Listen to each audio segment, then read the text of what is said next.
Here's a quick recap on what happened with the last Federal Reserve rate decision. I'm gonna explain the moves of the markets and what you guys should focus on moving forward.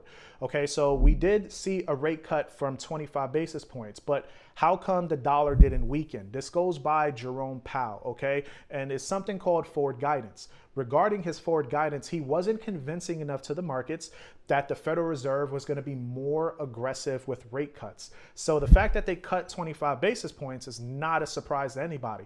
They already knew that was going to happen. So the fact that he wasn't more convincing with additional rate cuts, this is why the markets did the opposite, and we saw that the dollar actually rose for that day, okay? And then the stock markets had a decline because that is something called a hawkish reaction. Not because they're going to hike rates. It is because he is confirming the markets. He's still being patient when it comes to actually cutting rates.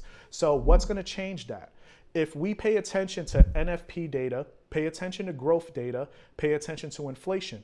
If we see all of that data continue to decline, that's what's going to increase the odds of a dovish reaction. We're going to see weaker dollar. We're going to see stronger equity markets because of that.